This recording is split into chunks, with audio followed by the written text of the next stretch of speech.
Colts fans, I got great news for you, and it's courtesy of the NFL. Yes, the league will be a cap space situation that is going to benefit the Colts. Is going to benefit every team, but we're going to talk about the Colts specifically. Welcome back to Colts Talk by Chat Sports. This is the stuff you tune in for, the good news, the great news, good things coming for the Indianapolis Colts. Before we get into it, come on. We're right there at 1,000 subscribers. This channel is growing. I appreciate all the support from all the Colts fans. It's great to see. It's great to have you guys building the channel up, interacting, liking, sharing, all that. But right now is the time to subscribe. Put us over 1,000 subscribers and get this thing going. Hit that sub button right now.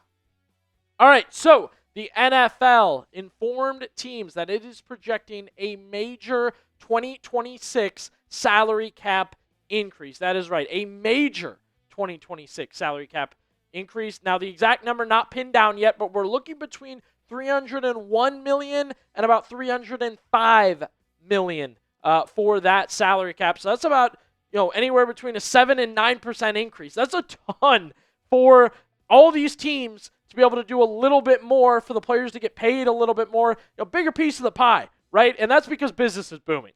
Things are good for the NFL, which I can appreciate. I know this has really been a 10-year span where the NFL has just gone up every single year. Even with legends leaving the game, you get a guy like Tom Brady retiring, it's just on to the next. We get new and exciting players every year. You're going to Mexico, you're going to Paris coming up, you're expanding all around the league, so no surprise that things are booming, and the salary cap shows it, right? Even if you were just to show someone this salary cap table, the increase over time, they would know the NFL is on fire.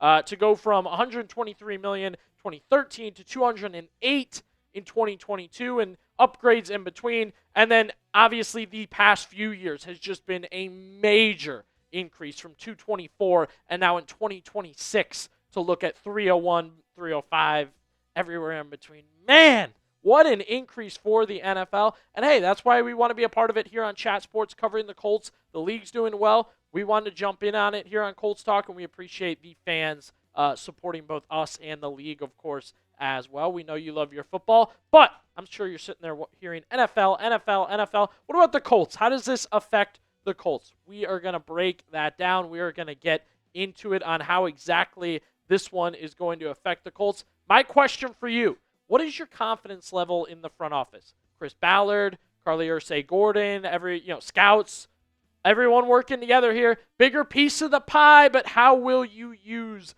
that pie? Scale your confidence level 1 to 10 in the comments section down below.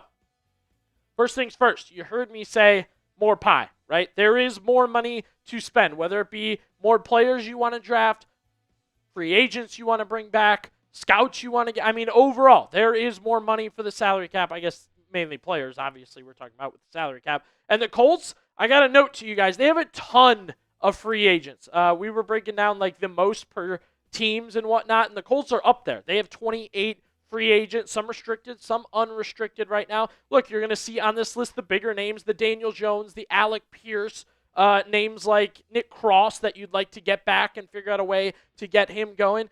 Bigger piece of the pie, an opportunity to bring these guys back, right? And again, it's a long list covering many positions. I think a team like the Colts probably would let a lot of these guys walk, but hey, you say to yourself, we've got a little extra salary cap. Let's get Jermaine Pratt back in the building instead of, maybe he's thinking about retiring. You make him a better offer. A guy like Nick Cross, who's thinking about walking as a safety, who's been reliable and good for you, and you don't want to lose him. A little extra money to give him. Cam Mitchell, who's a special teams demon.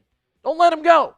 Figure out a way to make him stay. The Colts have a lot of free agents. They have that opportunity with more money to help them get on track there. It's a cap jump, right? It is a move up. It is more money. That number being pinned down a little bit. You can see kind of over the cap and Spotrac different numbers there, but I think we're looking at over $300 million, right? Even if you split that difference, it's going to sit at around $300+ million. And obviously this is gigantic, very big deal. Salary cap's going to make a huge difference in 2026. And, I'm excited for this. Even splitting the difference, even looking at the change in that, jump, and it's more money.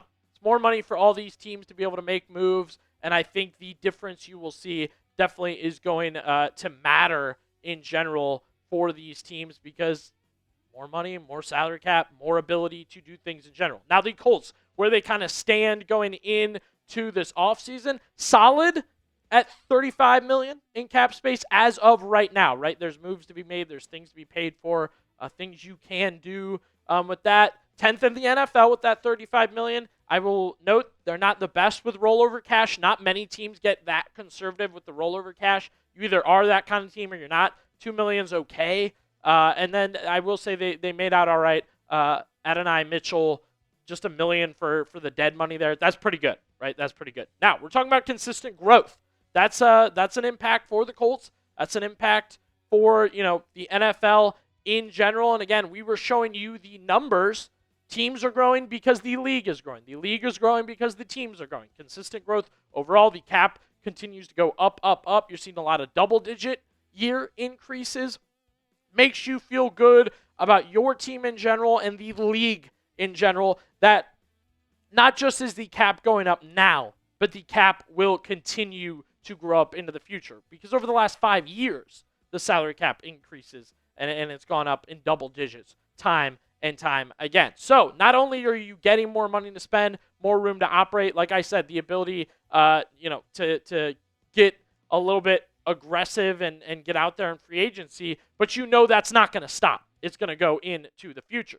And I hope this means the Colts are aggressive in the offseason. It means they should be aggressive in this offseason. Like I said, if you were on the fence about bringing a Jermaine Pratt back, now you can just do it. If you were on the fence about bringing a Nick Cross back, overpaying Nick Cross, is it an overpay still, or you've got more money so you can get that done? You can compete for free agents, right? Even the mid-tier guys, the lower-level guys that you can now overpay for a guy that you need to fill a spot with. That's the benefit of what we've got here, and consistent growth, knowing into the future it will matter. My question for you, as Colts fans, will the Colts actually spend money, though, in free agency? I'll be honest, I feel like they kind of have to. They really don't have a choice. I feel like the amount of free agents and the free agents they have, Daniel Jones, Nick Cross, Alec Pierce, all those guys, kind of have to, right? But let me know down in the comment section below, will the Colts actually spend money in free agency? Type Y for yes and for no. As I kind of hinted, freedom to be aggressive. I've been saying aggressive all over the video here. That includes, like I talked about, you've got your guys to you may want to bring back, you guys may want to go after, but you also kind of have a moment here where you're like, okay, now the salary cap's up, now the difference is made, let's go big and really make the most out of this. Things you can do to really get the salary cap working for you during this 2026 offseason. The restructures, essentially turning their contract into a bonus, pushing some money down the roads, making the moves to give yourself money now, right? Give yourself that opportunity to spend this free agency. Forrest Buckner, that's a big one that the Colts absolutely should do. I think they should do that in any non-compete situation. And then a couple other guys there listed that you may not have expected to be so much benefit from their restructures, but it's definitely there, and the Colts definitely have to consider it. That's restructures. Cut candidates. We've pitched the big one to you in Michael Pittman Jr. That'd be a huge savings for the Colts. I know Kenny Moore is a name where if you can replace Kenny Moore, then that cut candidacy is pretty good. I also know Zaire Franklin is a name a lot of fans are up and down about as far as you want to save that money or do you want Zaire Franklin on the field? Now, again, doing all this could lead to a big total cap space, right? Cut savings, restructure. You're already there, cap space, right? Could lead you to have over $100 million to spend in free agency this offseason. That's what I'm talking about, being aggressive, making the most of it, going for it in this free agency this offseason. Mentioned it, have talked about it in our short. You guys sounded off just a little bit. Should the Colts cut Michael Pittman Jr.? You saw there, it's that $24 million savings that you could get. It's also a large cap hit coming up for him too. But I know a lot of fans love him, and he has been consistently getting better. Type C for cut, K for keep. Now, impact on the Colts is impact on other teams, right? I know a lot of you may say if the Colts get the benefit, other teams get the benefit. That's correct. You have to look at the idea all the teams will have more money, right?